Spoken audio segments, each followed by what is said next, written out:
Some engines are good and some engines are bad. So today we're going to take a walk through history and look at both the best and worst four-cylinder engines of all time. This list includes a little bit of everything, so you're definitely going to want to stick around until the end. Let's get right into it. And before we start, be sure to drop a comment down below letting me know what you think are some of the best and worst four-cylinders ever. I want to see what you guys have to say. Alright, what better place to start this list than with Honda, and specifically the B Series. And for those who don't know, the B Series is one of the most legendary performance engines of all time, powering cars like the Civic Type R with the B16B and the Integra Type R with the B18C. The B Series as a whole is a family of inline four-cylinder engines ranging from 1.6 up to 2 liters. And what makes this engine so friendly for tuning is the fact that the parts are super interchangeable, so you can take something like a B20 block, the 2-liter bottom end, and throw on a B16 head to get the best of both worlds. Think of the B Series like a set of Legos. Lots of the parts interchange between each engine, allowing you to build the perfect engine for your needs. And on top of that, it's a very powerful engine for its size, weight, and lack of forced induction.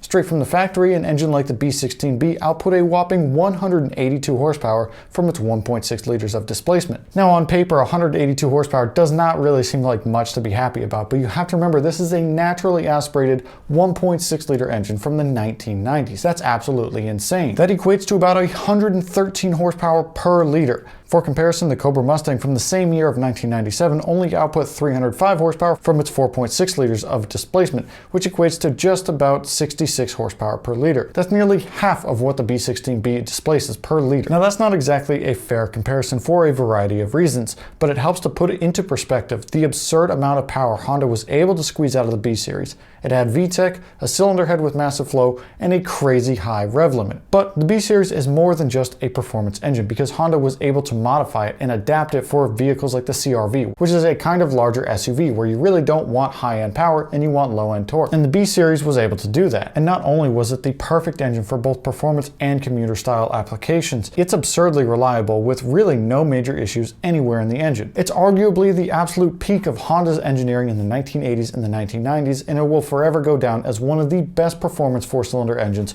of all time. Now we've talked about this engine family before, and it's mostly painted as a bad engine because, well, it's not exactly known for staying in one piece anytime you make anywhere around 300 wheel horsepower, and that's the Subaru EJ. And while Subi fans are very passionate about defending the EJ as an engine that can be a good engine with the correct modifications, that proves the point that it's frankly a bad engine in stock form. I don't know how many of these things you can see explode and still claim it's a good engine. I'm sorry, the EJ is not a good engine. It's an engine that was inspired from an airplane engine.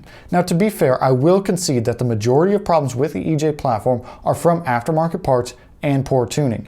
In totally stock form, the EJ doesn't typically explode and will work just fine for the majority of its life. But it seems like the second you think about modifying one of these, or the second you even look at your EJ wrong, it immediately explodes. And for those who don't know, the common issues with the EJ include head gasket failure, excessive oil consumption, premature turbocharger failure, tuning challenges, insufficient lubrication in the bottom end, piston ringland failure, and much more. Again, in totally stock form, an EJ will really not suffer from any of these issues at all. Almost every single one of those issues comes up when you start tuning one of these. Once you throw on a Cobb aftermarket tuner and maybe like a downpipe or something, that's when things start exploding really fast. Frankly, Subaru's use of cast pistons and rods in the EJ are a contributing factor to those problems because one misfire or boost spike can easily explode a piston or worse. If you look at just about any other Japanese four-cylinder engine from this time frame, almost none of them really suffer from any major issues or even the same amount of issues as the EJ. It can be fixed and modified into a good engine, I will agree with that, but one, that's expensive, and two, that still proves the point that in stock form, it's not that good.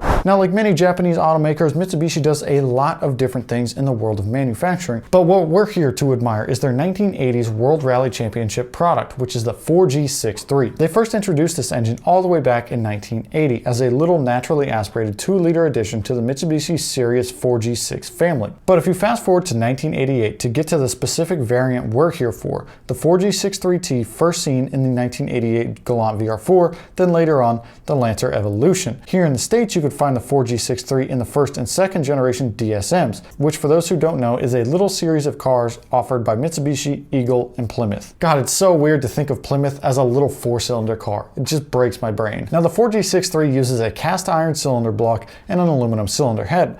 On paper, it's much like other performance four-cylinder engines from the same time frame, but depending on the 4G63 you're talking about, the variant in the year, it could have a different cylinder head as well as a different bottom end. And much like the Honda B series we talked about earlier in the video, the 4G63 has a lot of interchangeability with its larger brother, the 4G64, meaning you can pretty easily combine the two and create a turbocharged 2.4 liter engine. And what's even crazier is that the 4G63 is still in production today. That's nearly 40 years of production. Now, to be fair, the only thing it's being produced for and used in are some Chinese automaker cars that we don't get here in the States or pretty much anywhere other than China, but still, 40 years of production is absolutely insane. And those decades of production speak volumes about the adaptability of the 4G63 to be the perfect engine for both performance and commuter style applications. And on the high-end aftermarket performance side, it's pretty insane too. If you look around on the internet, it's not particularly hard to find examples of the 4G63 producing over 1,000 horsepower and close to 2,000 horsepower for built billet block engines. Granted, those are heavily modified and often include a lot of very expensive custom parts, but still, it's still the same geometry, it's still a 4G63. Now, I'd like to highlight that it's not a perfect engine, as there is a pretty serious problem with the 4G63 engines equipped with the 7-bolt crankshaft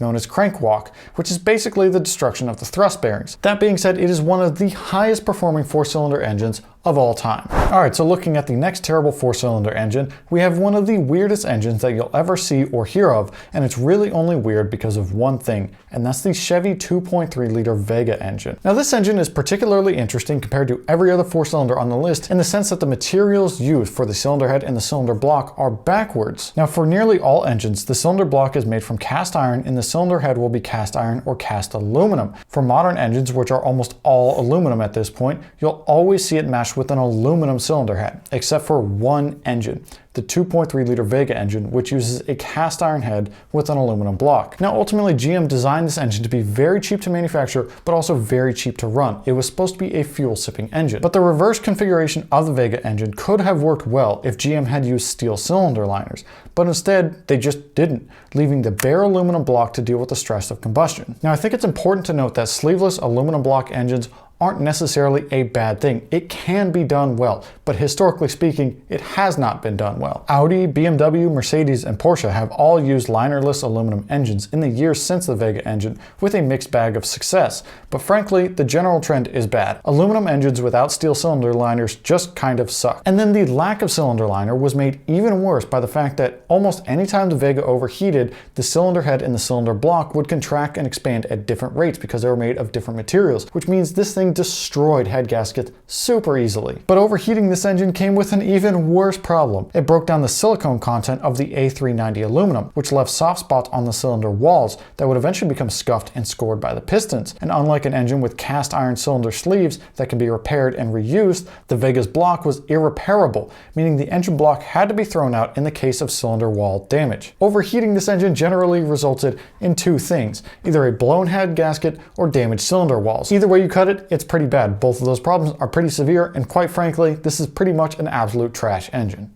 Before the world of naturally aspirated performance four-cylinders was absolutely taken over by the K-Series, we had the arguably better but much less popular Honda F20C. Now, for those who don't know, the F20C is the engine that you can find in the Honda S2000, the AP1 using the F20C, and the later AP2 using the F22C, which was mechanically identical but with a slightly longer stroke. And the reason that this engine will forever be amongst the greatest four-cylinder engines of all time is its absurd power output of 120 horsepower per liter, totaling out to 240 horsepower for both the AP1 and AP2 S2000. That kind of power per liter is absolutely absurd, and this engine quite literally held the record for the most power per liter from a production car engine all the way up until the Ferrari 458 came out. The fact that it took a Ferrari engine to outperform a Honda engine in terms of power per liter should highlight how absurd the F20C's performance was at the time that it came out.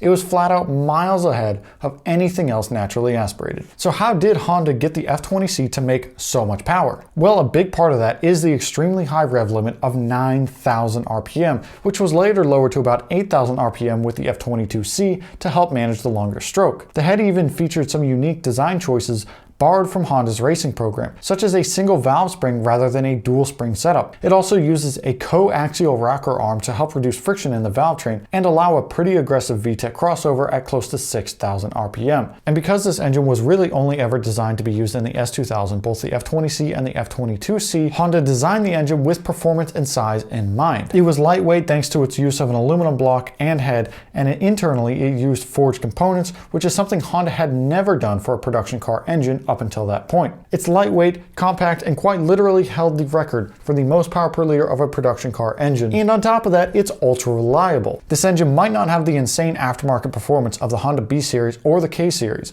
but it's pretty hard to deny how important the F20C and the F22C was to Honda and the performance legacy. Alright, now let's set our sights back on GM, because if you thought the 2.3 liter Vega engine was bad, just wait until you hear about the 2.5 liter Iron Duke engine. Now this is a little 2.5 liter inline 4-cylinder naturally aspirated engine that GM developed as a fuel-efficient alternative to their larger V8 engines. This was during the 1970s when America was dealing with yet another fuel crisis, with fuel prices getting absolutely out of control, and the average American really felt it on their wallet. As much fun as V8 pony cars are to drive, they really suck on gas. And while the Iron Duke was great at saving fuel, at just 2.5 liters of displacement, it's a lot smaller than the 5 liter or the 5.7 liter that you typically find in Chevy performance products of the time. The performance of that 2.5 liter Iron Duke is nothing short of absolutely comical. The third generation Camaro equipped with an Iron Duke engine quite literally had a 20-second 0 to 60 time. I'm not even kidding you, it was really that bad. Power output was initially rated at just 85 horsepower.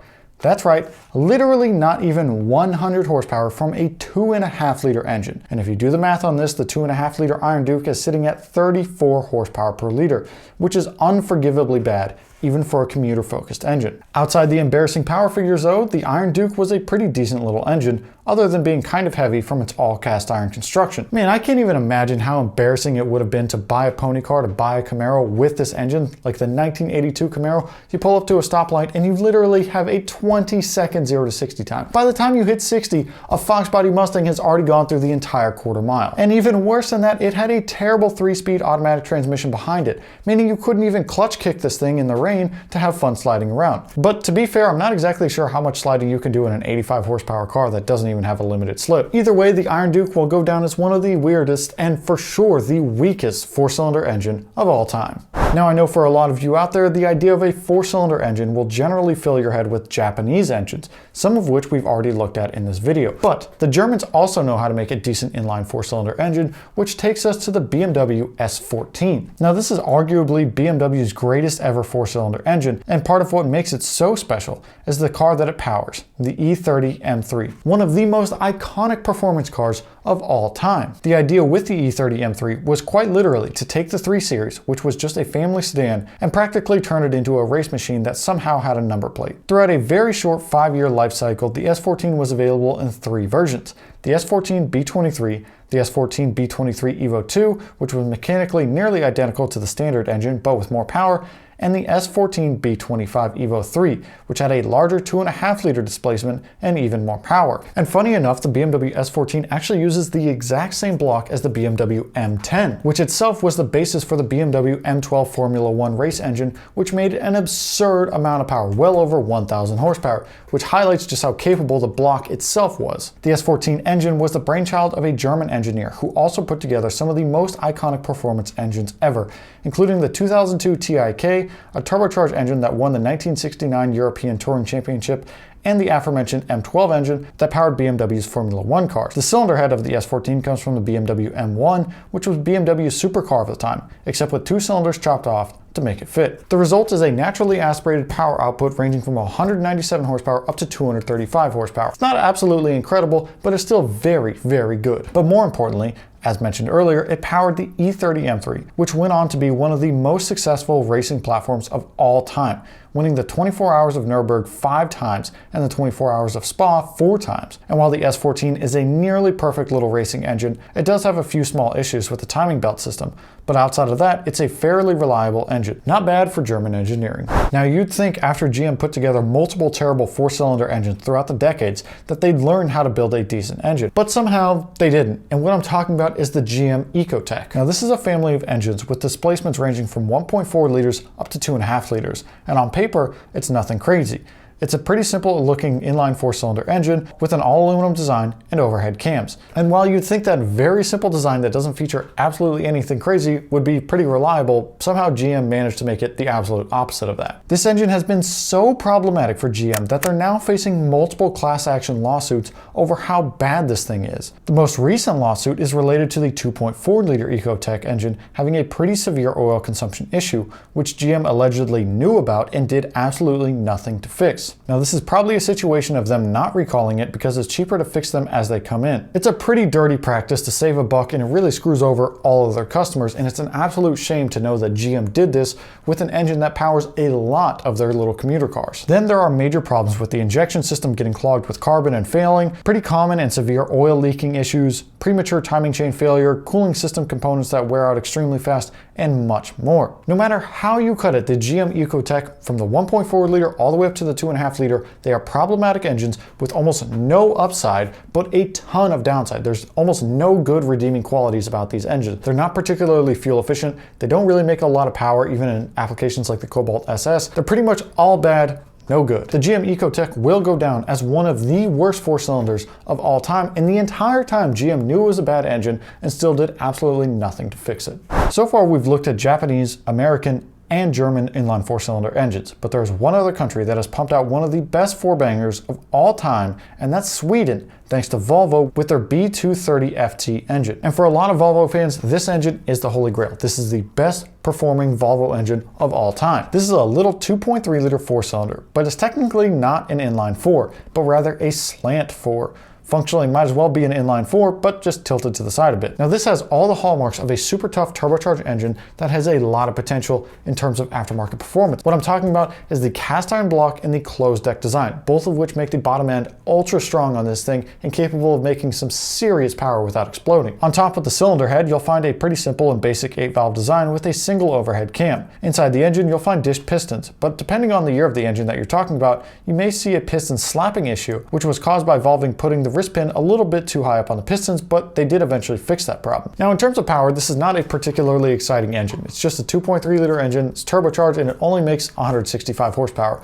which to be fair is pretty bad. But on the bright side, it's very easy to crank that power way up with nothing but tuning, not even a single aftermarket part added, just tuning. And this means that Volvo left a ton of power on the table. With modern parts and modern tuning, it's very, very easy to get these little things well over 300 wheel horsepower. And while this might not be the most important engine on the list, it will go down in Volvo's history as likely their best performance engine ever, and one of the best performance engines ever to come out of Europe.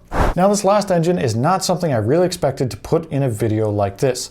This is a video about 4-cylinder engines, and yet here we are looking at this, a Mercedes AMG engine. Normally when you think of AMG, you probably think of their powerful V8 engines that 1, make a ton of power, and 2, sound absolutely insane. But here we are looking at this little 4-cylinder, the Mercedes AMG M139. Now this is a little 2-liter turbocharged 4-cylinder with an all aluminum construction, a closed deck block, forged pistons, forged crank, both direct and port injection, and 2 radiators to keep the whole thing cool, and even crazier, a claimed weight of just 354 pounds. And just like every other AMG engine, the M139 is hand-built in AMG's facility in Germany. Now the real reason this engine is on this list is the absurd power output of 416 horsepower and 369 pound-feet of torque. Now, if you're used to modified 4-cylinder engines, say something like a Honda K20 with some boost added, that power figure might seem a little bit weak, but for a production car, for a production 4-cylinder, that power output is absolutely insane. Quite literally never heard of. It is the most powerful 4-cylinder engine of all time. Getting a 4-cylinder to make that kind of power isn't hard, but getting it to be reliable and stay cool when used on track or when you're stuck in traffic on the highway is a different story. There's a reason you don't see boosted Hondas driving across the country.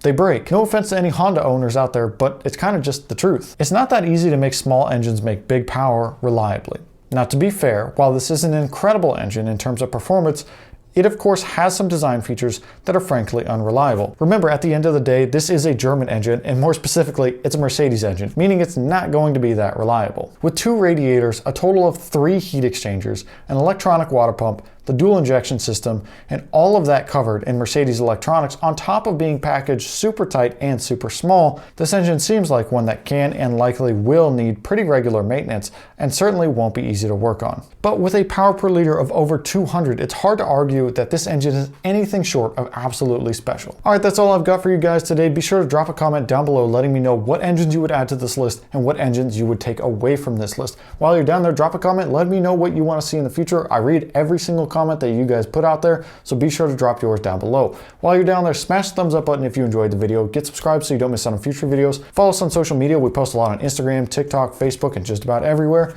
And I'll see you guys in the next one.